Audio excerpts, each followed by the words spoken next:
La team, hier nous avons assisté à une remise des documents afférents à l'introduction d'une loi d'amnistie par l'honorable Évariste Niambli à l'honorable Michel Gbagbo. Et beaucoup parmi nous se posent la question de savoir qu'est-ce qui va réellement se passer. Est-ce que l'honorable Michel Gbagbo, à ses côtés l'honorable Évariste Niambli, veulent introduire une loi d'amnistie en prenant appui sur la loi d'amnistie de 2013, parce qu'il faut le rappeler. En 2013, Alassane Ouattara avait accepté, le Parlement avait introduit une loi d'amnistie qui avait été votée et acceptée par Alassane Draman Ouattara. Et c'est grâce à cette loi que nous avons donc eu l'amnistie de la première dame Michel et Simone Yves Gbagbo. Et nous avons eu l'amnistie de beaucoup de personnalités politiques. Seulement, à l'époque, M. Ouattara et son gouvernement nous ont fait comprendre que si le président Gbagbo ne recevait pas de l'amnistie, c'est tout simplement parce qu'il était encore à la CPI. Et donc nous avons toujours cru que dès lors où la CPI aurait acquitté le président Laurent Gbagbo, il devrait naturellement retrouver ses droits, ou au pire, recevoir une amnistie de M. Alassane Draman Ouattara. Ceci s'est passé. Alassane Ouattara ne fait rien, au contraire. Il a posé une condition simple au président Laurent Gbagbo, celle de rentrer en Côte d'Ivoire, de rentrer dans son village natal à Mama et d'aller vivre ses beaux derniers jours là-bas, mais sans ne plus jamais parler de la chose politique ivoirienne. Mais si on ne parle pas de la chose politique ivoirienne, alors on ne parle même pas de la chose politique africaine. Parce que vous connaissez, le président Laurent Gbagbo est un combattant des libertés, de la démocratie, du panafricanisme. Donc, vous ne pouvez pas l'empêcher de parler de la Côte d'Ivoire. Et puis, l'empêcher de parler de l'Afrique. Pourtant, aujourd'hui, il estime qu'il doit s'asseoir sur son diapason et regarder ce qui se passe en Afrique. Parce que son œil est plus grand. Ce sont aujourd'hui ceux-là même qui sont considérés comme les plus anciens. Donc, ils doivent nous regarder depuis leur position et nous donner des conseils. Nous dire ce que nous devons faire. Mais, le temps passe et beaucoup de choses sont devant nous. Le président Gbagbo étant un démocrate, son parti politique, le PPACI, n'est pas un parti de violence. Ils veulent tout faire pour éviter la catastrophe en Côte d'Ivoire. Alors, qu'est-ce qu'il faut faire?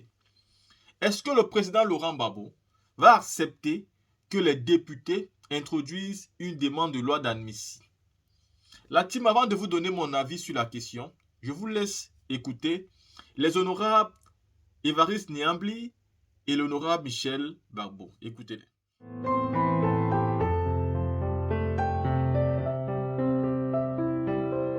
Abidjan le 16 juin 2023, à l'enceinte de l'hémicycle de l'Assemblée nationale de Côte d'Ivoire, par l'honorable Évariste Niambli, remettant officiellement ces deux propositions de loi, la version 1 et la version révisée de la loi d'amnistie et celle d'indemnisation des victimes de guerre, et surtout l'avis de la Cour constitutionnelle à mon jeune frère, l'honorable Michel Gbagbo, pour qu'il en fasse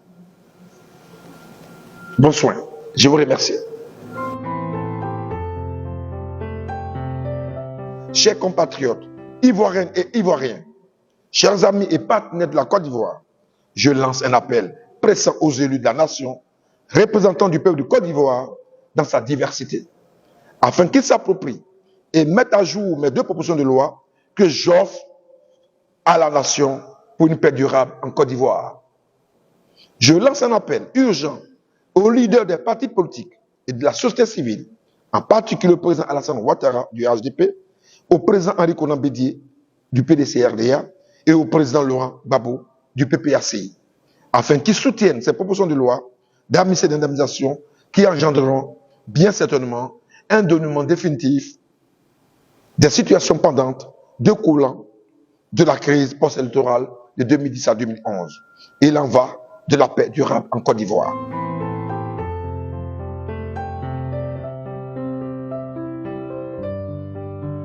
Bon, écoutez, chers amis, le groupe parlementaire du PPACI envisage éventuellement la rédaction d'une proposition de loi relative à une loi d'amnistie. En l'espèce, nous allons commencer par nous baser sur l'existant. L'existant, c'est quoi? C'est l'ordonnance d'amnistie signée par le président de la République, et c'est la première proposition de loi d'amnistie présentée à l'époque par 2017. le député Évariste Méambi en 2017. À partir de ces deux éléments, nous allons entreprendre une réflexion et voir dans quelle mesure, éventuellement, nous pourrions déposer une proposition de loi d'amnistie. Il s'agit de permettre à la Côte d'Ivoire d'aller un peu de l'avant et de sortir de cette situation. Alors évidemment, nous allons aller par étapes. La première étape, ça consistait déjà à avoir ces deux documents. L'ordonnance du président de la République et la première proposition de loi d'amnistie. Ensuite, on verra. Est-ce que le président Laurent Gbagbo lui-même serait favorable à cette proposition? Est-ce que le bureau de l'Assemblée nationale lui-même éventuellement sera d'accord pour accepter cette proposition? Est-ce que les députés ici, parce que nous sommes minoritaires à l'Assemblée, voteront cette loi? Ouais, différentes étapes. Mais déjà, notez que le PPACI est en train de lancer un cheminement sur cette question. Nous sommes des hommes de paix, nous sommes des hommes de dialogue, nous voulons travailler dans les règles, et la procédure du député, c'est quoi? C'est la loi. Donc nous allons examiner au niveau de la loi, qu'est-ce que nous pouvons faire pour permettre à la Côte d'Ivoire de décrisper un peu son atmosphère et d'aller de l'avant.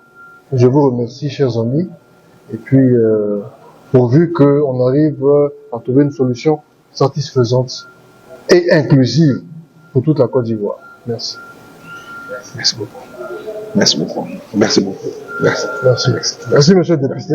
Et faites bon usage. Merci. Merci. Quand vous finissez de les écouter, vous avez certainement votre avis. Moi, je vais vous donner le mien. Le mien, je m'associe à l'avis du président Laurent Gbagbo, qui est celle de ce qui veut que le président n'a pas à mendier ses droits. Il a déjà ses droits. Je me pose une simple question. Imaginez-vous un seul instant. Si cette loi-là est introduite par le PPACI et que par cette occasion-là, cette loi est refusée, s'ils ont refusé de la voter et que le président n'est pas admis, qu'est-ce qu'on dira? On dira que le PPACI avait certainement accepté le procès, avait accepté toute la marmaille qui s'était passée, c'est pourquoi ils avaient introduit une loi d'admission. Et là, ça pourra nous tirer une balle dans notre propre camp, dans notre propre pied.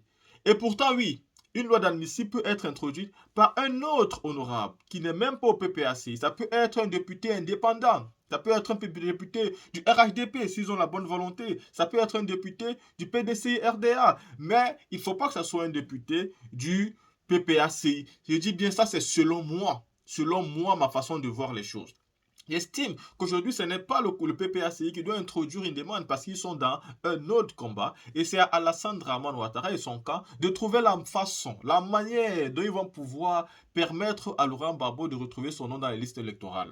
Le président Laurent Gbagbo, d'une façon ou d'une autre, doit avoir son nom dans les listes électorales. Mais ce n'est pas lui qui doit commencer à partir introduire les demandes de loi d'admission qui devraient, au préalable, être d'abord acceptées par l'Assemblée nationale et ensuite votées par les députés qui sont malheureusement majoritaires au RHDP.